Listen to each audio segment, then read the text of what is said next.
Assalamualaikum warahmatullahi wabarakatuh. Allahumma sholli ala Sayyidina Muhammad wa ala ali Sayyidina Muhammad.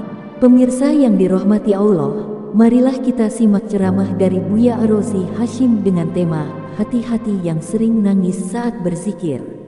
Sebelumnya marilah kita perbanyak sholawat minimal 1000 kali sehari, agar hidup kita penuh barokah dan mendapatkan syafaat kelak. Jangan lupa berikan dukungan kepada channel kami dengan memberikan super thanks seikhlasnya. Marilah kita doakan agar Buya Ar-Razi Hashim diberikan kesehatan dan kebahagiaan dunia dan akhirat. Selamat menyaksikan. Assalamualaikum warahmatullahi wabarakatuh. Alhamdulillahilladzi a'azza al-muslimina bidhikrillah waj'alahu aslihatan lahum في آخر الزمان. أما بعد، اللهم صل وسلم وبارك على سيد الوجود سيد الكونين وعلى آله وأصحابه أجمعين. اللهم يا أحد صل على أحمد، اللهم يا أحد صل على محمد، اللهم يا أحد صل على المهدي خليفتك يا أحد. Yang saya cintai, sahabat saya Kiai Sahib, semoga dalam ridha Allah SWT. Terima kasih sudah memimpin kita semua untuk berzikir, mengundang malaikat-malaikat sayyarah, mengundang malaikat-malaikat tawafi. Kalau sekarang sayyarah itu artinya mobil ya. Dulu sayyarah itu sebutan untuk malaikat pemburu majelis zikir. Antum sadar atau tidak, saat orang berzikir itu para malaikat manggil, sini ya, di majelis zikir gitu. Dan yang unik, malam Selasa itu jarang ada majelis zikir dan mereka banyak kesini. Ya, cuma sayangnya orang Rumi dikit sekali kesini ya. Kita ini kurang bersyukur. Antum kalau keluar negeri, di Prancis, di Inggris, itu ruko-ruko, rumah-rumah kecil dijadiin zawiyah, dijadiin ribat, kecil banget. Saya dulu berpikir buat zawiyah thoriko itu harus pesantren, enggak. Pulang dari sono, ada sahabat kita nawarin ruko, langsung saya terima. Itu tawaran keempat atau kelima gitu. Dulu ditawarinnya, Ustadz terserah, Buya terserah mau dipakai apa, mau ke bisnis boleh. Lah saya bukan pebisnis, saya orang Minang, orang Padang, tapi nggak bisa dagang, nggak bisa dagang Pak ya. Terus gimana? Saya bisanya ngajar Pak. Ya udah, terserah Buya deh. Akhirnya kita buat jadi zawiyah ribat Nauraniyah. Ya.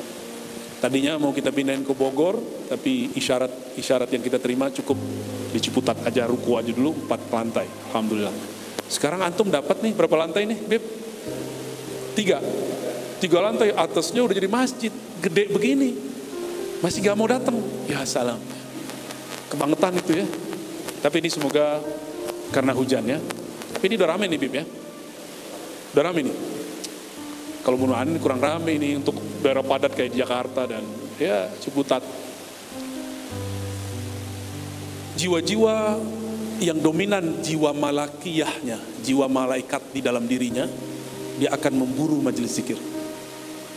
Jiwa-jiwa yang rohaninya, jiwa an-nafs ar-rabbani, maka dia akan mencari majelis-majelis ma'rifat. Tapi jiwa-jiwa yang di dalamnya ada bahimiyah, dia cuma akan mengejar tempat-tempat cari makan, tempat melepaskan syahwat. Jiwa-jiwa yang dalam dirinya ada sibaiyah, dia akan mencari tempat posisi-posisi yang bisa kemudian berlawanan dengan orang. Makanya mungkin di antara ini ada yang mantan-mantan preman, sukanya nyari lawan aja tuh ya. Itu berarti jiwanya jiwa sibaiyah. Ada lagi yang gawat, jiwa syaitaniyah. Itu sukanya nipu mulu, nyamar jadi salik, nyamar jadi murid, nyamar dengerin sohbah, nyamar biasa. Tapi semoga yang hadir ini bukan yang nyamar. Mana ada munafik bisa tahan mazikir, enggak? Enggak ada. Paling dia mikir, ngapain ngerak-ngerakin Allah kan gitu. Paling gitu ngomongnya. Maka inilah rahasia zikrullah, dia bisa membakar sifat munafik. Kebakar sama dia itu. Tapi setelah terbakar, ada efek di badan. Harus diadamkan dengan sholawat. Itulah rahasianya kenapa ba'da khatam, ba'da zikir jama'i, itu ada sholawat supaya terasa sejuk di kolbu, sejuk dalam jiwa. Ya, sejuk nggak rasanya tadi? Ya, pas zikir panas nggak? Antum ini kan udah pakai thariqat Naqsyabandiyah yang mujaddadah, yang sudah direvisi. Kalau usul thariqah yang al-awail, usul thariqah Naqsyabandiyah awal, ini pertama az-zikrul khafi, zikir khafi. Zikir kita tadi khafi atau jahar? Jahar. Ini sudah direvisi karena sudah akhir zaman. Zikir khafi itu di Naqsyabandi cuma satu, Ismul Jalalah, Allah. Itu aja. Tadi dizahirkan. Ada nggak dalilnya zikir Allah Allah? Kata orang seberang, itu bid'ah. Gimana jawabnya? Gimana jawabnya? Bid'ah nggak? Allah haqqa gitu. Kalau nggak ngerti kan, apalagi pas nyebut Allah hai, kan gitu tar jadinya. Kalau nggak ngerti artinya toh, padahal Allah hayyu qayyum kan begitu. Apa dalilnya? Dalilnya adalah ayat pertama turun. Apa ayat pertama turun? Iqra bismi rabbikal ladzi khalaq. Bacalah nama, bukan dengan itu taukid. Maka bi di situ diartikan sebagai semacam taukid. Apa bahasanya? Pressure gitu ya. Ada penekanan. Bacalah benar-benar nama Rabbmu. Siapa nama Rabbmu? Allah. Maka zikirnya Allah. Itulah zikir Nabi secara khafi. Di awal-awal beliau diturunkan wahyu. Jadi yang kita lakukan itu sekarang dijaharkan. Aslinya itu khafi. Nabi itu setiap nafasnya zikrullah. Kita kan gak sanggup, maka dikasihlah sama guru limit 100, 500, 1000, 2500, 5000 kan gitu. Itu latihan aja tuh. Namanya latihan. Kalau kita push up, latihan ada angkanya nggak? Kalau silat, karate, mukul, namanya latihan ada angkanya nggak? Kalau lagi tarung pakai angka nggak? Enggak. Jadi kenapa di dalam thariqah zikir ada angka-angkanya? Latihan. Biar nanti kalau dipakai jadi senjata, dia refleks. Zikrullah silahul muridin. Zikir itu senjatanya murid. Masalahnya antum udah jadi murid belum? Kalau bermurid, murodnya siapa? Syekhnya siapa? Sanadnya kemana? Harus jelas dan terang benderang. Jangan-jangan kita baru calon murid, maka zikir kita belum jadi senjata. Kalau zikir dari senjata, air pun jadi sakti, mata pun berenergi, kata-kata pun terasa berat, tembus ke kolbu. Kalau sudah menjadi senjata. Tapi kalau baru menjadi gimmick, ya lumayan lah daripada nggak ada. Bener nggak lumayan? Benerlah kata Imam Notailah Sekandari. Imam Notailah ini sebelum Sidi Bahauddin Syah Naqsyaband, ya. Imam Bahauddin kan abad ke-8 9, ya. 800-an ya Pak ya. 400 berapa Bu ya? 470 ya. Sedangkan Syekh Ibn Notailah 709. Jadi masa mereka berdekatan. Saat itu nama Naqsyabandi belum ada, baru ada Ghujdawaniyah. Ya. Beliau mengatakan la tatruki dzikra li'adami hudurika ma'allah. Jangan kamu tinggalkan zikir, jangan tinggalkan khotam, jangan tinggalkan majlis, jangan tinggalkan zawiyah, jangan tinggalkan ribat. Meskipun kolbumu belum connect dengan lisanmu, meskipun zikir getaran-getaranmu belum connect dengan yang memimpin zikirmu. Karena satu saat ketika obsesimu untuk mendapatkan rasa itu hilang, sirnalah sumber rasa. Di saat itulah muncul yang maha memberi rasa, baru zauknya muncul. Tapi kalau nyari-nyari rasa ya nggak dapat. Karena Tuhannya berubah jadi rasa. Kita ini bukan hamba rasa, kita ini hamba Allah. Maka jangan mencari-cari rasa, yang dicari Allah. Kalau dapat Allah, antum dikasih rasa, nggak dikasih rasa masih zikir nggak? Tapi kalau cari rasa, jadi juri mulu. Cek dulu kalau zawiyah sini, kerasa nggak zikirnya? Kalau nggak kerasa, kayaknya pemimpin zawiyahnya, pemimpin zikirnya nggak connect deh. Pindah lagi, hamba rasa. Nyampe di sono, kadang dapat, kadang nggak, redup-redup. Padahal yang masalah kolbu dia yang redup-redup. Kolbu dia yang padam-padam hidup, mati-mati hidup, tapi yang dia salahkan orang. Jadi jangan bernafsu dalam berzikir, ya. Jangan nafsu dalam berzikir. nafsu, pengen nangis. Perlu. Nangis itu semuanya bohong kecuali satu. Nangis karena takut kepada yang punya nama. Siapa yang punya nama? Allah. Antum nangis nih karena getaran zikir. Nafas pertama, air pertama ikhlas. Masuklah setan. Apa kata setan? Ente emang hatinya lembut bisa nangis. Coba yang lihat yang lain gak ada yang nangis. Ente doang yang nangis. Ente emang wali. Merasalah dia, saya doang nih yang ahli marifat di sini. Masuk setan udah. Masuk setan. Maka benarlah di riwayat Ibnu Mubarak ya. Al-buka tis'ah. Nangis itu ada 9 jenisnya. Kulluh kiz illa wahida. Semuanya bohong kecuali satu. Apa itu? Tangis karena takut atau tangis karena rindu kepada Allah Subhanahu wa ta'ala. Apalagi sekarang disorot-sorot begini kan. Waduh, gawat ini. Tapi ketika orang sudah hilang rasa-rasa itu, yang dia cari adalah Sang Maha Pemberi Rasa. Mau disorot, gak disorot, mau orang banyak, gak orang banyak, mau depannya siapa aja, yang penting disebut nama Allah, dihormati. Imam Al-Qushairi punya kitab Syarah Al-Asma'il Husna. Mungkin nanti ada masanya kita syarah di Rumi ini kitab itu. Kali nanti, sabar Bib. Di muqaddimah kitab beliau bercerita cara-cara unik orang jadi wali Allah. Jadi ada seorang soleh udah berusaha jadi wali Allah gak sukses-sukses. Sekali dia lagi lewat di tong sampah, terlihat di situ ada kertas kaligrafi alif lam lam ha. Bacanya apa? Allah. Dia lihat ada di situ, merinding dia melihat ada nama Allah kok dibuang oleh orang ke tempat tong sampah. Itu ujian buat dia. Itu sampah udah kotor, dia ambil langsung tanpa dibersihan, langsung dia makan. Dia katakan, orang ini tega banget, nama kekasihku, nama penciptaku kok dibuang. Walaupun tadi terlihat jorok, sudah terkena kotoran, dia makan. Di saat itulah tubuhnya bergetar, kolbunya berdebar, jantungnya memompa darah menyebut nama Allah. Begitulah terus sampai terbawa tidur. Dia tertidur, Allah berkalam. Allah datang dalam mimpinya. Wahai hambaku, karena engkau menghormati namaku yang terbuang di sampah, aku angkat engkau jadi kekasihku. Sederhana gak? Udah ngajar sekian ratus kitab, hafal sekian ribu hadis, udah punya sanad ribuan syekh, gak jadi wali. Tapi dengan menyelamatkan satu simbol-simbol Allah, dia selamat. Itu kertas loh teman-teman, kertas. Sekarang nama itu diukir di kolbu para rasul, diukir di kolbu para anbiya, mereka wafat, terukir di kolbu para wali, para syekh, para mursyid, para murid, para salik. Antum mau membiarkan mereka terhina? Inilah yang disebut kekasih Allah. Apa kata Allah? Man adali waliyan faqad azantuhu bil harb.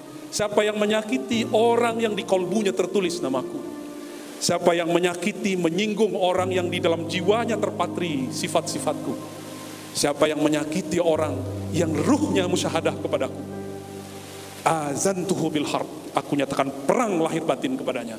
Siap-siap. Jadi gak usah khawatir antum ahli zikir dicaci maki orang, dibully orang. Backup kita bukan siapa-siapa, Allah. Itulah makna ayat Allahu waliyul ladzina amanu. Allah lah wali. Allah itu wali juga. Cakep gak tuh? Allah itu wali, Pak. Wali siapa? Wali orang beriman.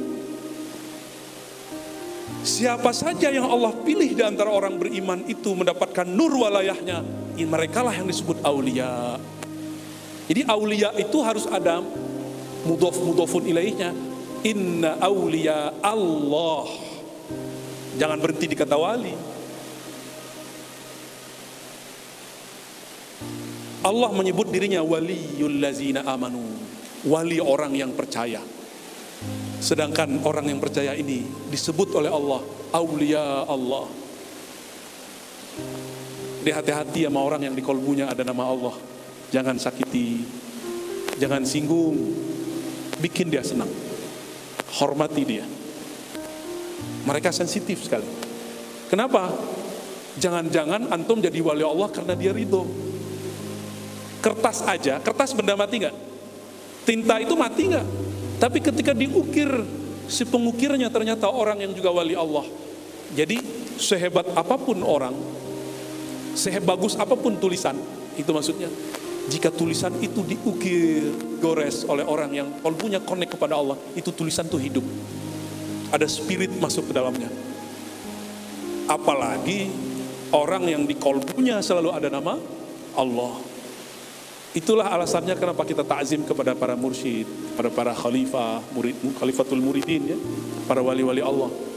Itu sebenarnya, ya, karena di kalbunya ada nama Allah. Antum coba lihat hadis Imam Tirmizi, Al-Baihaqi, Tabarani, hadisnya sahih. Nanti di akhirat ada seseorang maksiatnya sebanyak maksiat orang di alam semesta. Apa aja dosa dia kerjain. Kebayang mantum, apa aja dosa dia kerjain. Saya yakin tuh orang akhir zaman tuh, orang zaman sekarang tuh. Karena semua dosa dari zaman Nabi Adam sampai zaman Nabi Isa ada sekarang. Benar gak? Ada semua. Dan itu bisa diakses lewat handphone semua. Awalnya handphone dulu. Semuanya ada. Dosa Nabi Lut, bukan dosanya Nabi Lut, dosa umat Nabi Lut ada gak sekarang? Banyak. Dosa Bani Israel ada gak sekarang? Lengkap semua. Makanya jadi waliullah sekarang bisa cepet. Tapi jadi wali setan cepet juga. Sama-sama cepetnya. Cepet sekali. Kalau sekarang orang-orang bisa dia mengendalikan itu semua, dia bisa tembus jalan pintas kepada Allah Subhanahu wa ta'ala. Di akhir zaman inilah semua maksiat ada, berarti semua taat ada nggak? Jika semua kegelapan ada sekarang, berarti semua ilmu dari awal Nabi Adam sampai sekarang ada nggak? Makanya sekarang antum buka handphone sudah bisa buka semua kitab yang udah dicetak, bisa dicek. Dulu harus jalan dulu sekian negara baru ketemu, sekarang buka handphone jadi. Begitu juga ilmu ma'rifat. Orang ini dikeluarkanlah sijil oleh malaikat hisab. Malaikat hisab ini namanya ada khususnya. Ruman itu apa namanya? Dibukalah laporannya. Dibuka nggak habis-habis. Udah sepanjang mata memandang, dosanya belum selesai juga dihitung. Kayak print out. Jam sekian kamu dosa ini, jam sekian kamu dosa ini, jam sekian kamu dosa ini. Gimana tuh antum? Jam sekian kamu dosa ini ya? Dia bilang iya terus. Iya, kamu dulu begini ya? Iya, kamu dulu zina, iya, kamu dulu korupsi, iya, kamu dulu bunuh orang, iya, kamu dulu nipu orang. Semua dosa ada sama dia. Tapi ada satu yang enggak sama dia, syirik. Dilihat-lihat kok enggak ada dosa syirik ya? Ternyata di kolbunya ada sesuatu. Tapi malaikat hisab, malaikat mizan bilang, payah ini orang. Ini benar-benar musuh Allah nih. Kata malaikat. Jadi malaikat yang kasyaf itu enggak bisa tembus ke dalam isi batin dia. Maka datanglah malaikat azab, malaikat neraka untuk menjemput dia. Diseretlah. Di saat dia diseret, turun kalam Allah. Apa kata Allah? Ini dia, aku yang langsung hisab. Yuhasibukumullah. Allah yang langsung hisab. Apa kata Allah? Malaikat, kamu meninggalkan satu yang belum ditimbang, satu yang belum diprint. Bingung malaikat semua. Apa ya Rob? Bedah dadanya, keluarkan dari jantungnya.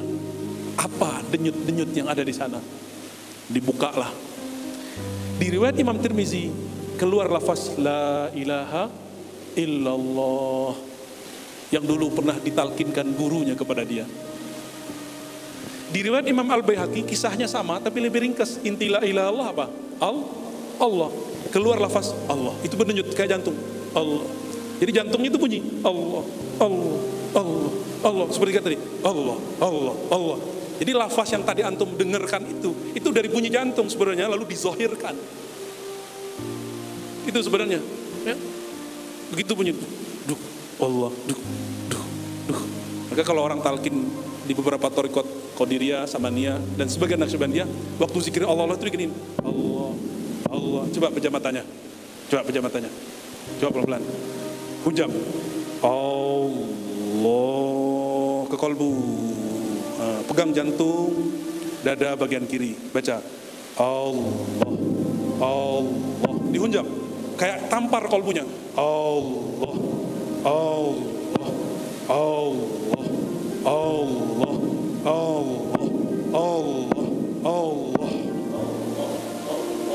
Muhammadur Rasulullah SAW.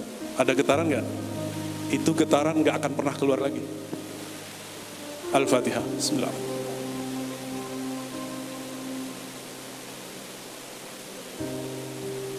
Bedanya kalau di Naqsyabandi nanti lidahnya dikunci, kunci ke lidah, ke bagian langit-langit, matanya dipejam, bahkan kepala pun tidak bergerak lagi, hanya kolbunya.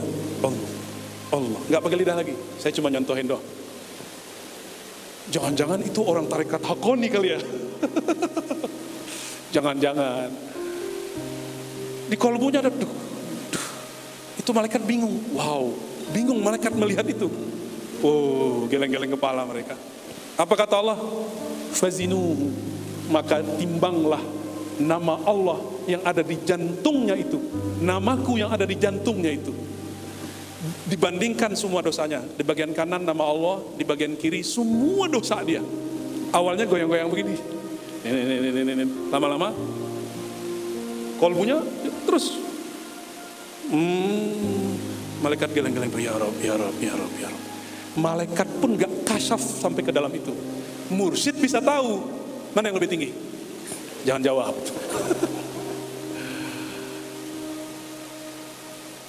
Inilah zikir yang sekarang dibid'ahkan orang itu, ternyata penyelamat orang ini. Maka berkalamlah Allah dalam riwayat Imam Tirmizi dan Imam Baihaqi. Wahai hambaku, seandainya kalimah itu, namaku itu ditimbang dengan langit dan bumi, bukan hanya dosa dia, langit bumi, maka lebih berat namaku. Jadi antum kalau mau jadi seorang yang kata-katanya berat, banyak-banyak zikir khafi. Jika ingin pekerjaannya berkualitas, kata-katanya bermakna, fikirannya tajam, hantam di situ. Saya ini dulu orang bodoh banget. Sekarang tetap bodoh sih ya. Dulu nggak mau sekolah dan paling benci belajar. Setelah suluk 40 hari mengamalkan Allah, gak berhenti dari hari pertama sampai hari terakhir, kecuali di saat-saat yang kita tidak sanggup untuk mengingatnya, dan Allah menutupinya. Itu setelah 40 hari, tidak ada lagi pelajaran mata kuliah yang berat dalam pikiran saya. Yang lebih berat hanya Allah. Langit bumi itu pekerjaan, mata kuliah, mata pelajaran, bahkan matematika, kimia, fisika, filsafat kata orang berat. Kitab Ibn Arabi kata orang berat. Ini nama Allah, ditimbang kalah semua. Itulah, ini bagi yang mahasiswa ini kan ada anak matan nih. Kenapa antum susah nggak belajar? Kenapa antum nggak bisa paham satu objek keilmuan? Karena di kolbunya tidak ada kalam yang berat. Akhirnya kalah oleh kitabnya, kalah oleh materinya. Itu sebenarnya ya. Gimana, udah ya? Tuh. Maka teman-teman, mulailah ba'da sholat, diam sejenak, baca nama Allah kayak tadi, ya, baca kayak tadi ya, bisa nggak? Tapi nggak perlu pakai gini-gini lagi. Ntar dibilang bid'ah, orang ini kan cuma latihan doang, supaya seirama jantung dengan lisan, dikasih tuk tuk tuk gitu ya. Sebenarnya kan nggak perlu. Kalau dulu di Jabal Abi Kubais, di Zawiyah Naqsyabandiyah, di Jabal Abi Kubais, pakai tasbih yang gede. Jadi syekhnya sengaja, kan lingkaran tuh, tak tak tak, nah ini sama ini tuh, tak tak tak. Di Turki masih ada begitu, di Syam masih ada begitu, di Aleppo masih ada begitu. Sekarang kita pakai tasbih kecil yang kayak punya Yai Sohib aja udah dibilang bid'ah. Gimana pakai begitu, ntar dibilang Buddhis lagi kan. Tak, tak. Maka kita hindari pakai itu dulu sekarang. Ntar ada masanya kita pakai lagi ya kan. Ulah kali ya. Udah cukup lah. Maka teman-teman, tidak adalah zikir yang disusun oleh para masyayikh kita kecuali di situ ada rasa, ada sir, ada izin dari Allah, ada asrar-asrar yang Allah titipkan. Beda zikir, beda sir. Maka ikuti saja. Waktu datang kita ke suatu majelis, tanggalkan pakaian-pakaian thariqat kita yang lain. Anggap ini Riyadul Jannah, taman-taman surga. Antum pasti langsung menikmati zikirnya. Tapi kalau bawa, gue punya thariqat lain nih, nggak bisa menikmati. Thariqat kan cuma beda jalannya. Kebetulan sekarang lagi busnya bus Naqsyabandiyah Haqqaniyah. Besok ketemu Qadiriyah, ikuti aja. Ikuti aja. Jangan pasang barrier dalam diri kita. Rahmat Allah kan luas. Jangan sempitkan rahmat Allah dengan jalan-jalan yang kecil. Ya, tadi saya menyebutkan usul Thariqah Naqsyabandiyah baru satu kan, az-zikrul khafi. Nanti kalau ada waktu lain lagi kita lanjutkan pokok Thariqah Naqsyabandiyah kedua itu apa. Ya, insya Allah next time lain waktu kita tambahkan.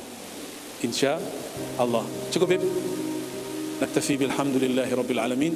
Wa sallallahu ala sayyidil wujud sayyidil kaunaini sayyidina Ahmad sayyidina Muhammad sayyidina al-Mahdi wa ala alihi wa ashabihi ajma'in walhamdulillahi rabbil alamin. Assalamualaikum warahmatullahi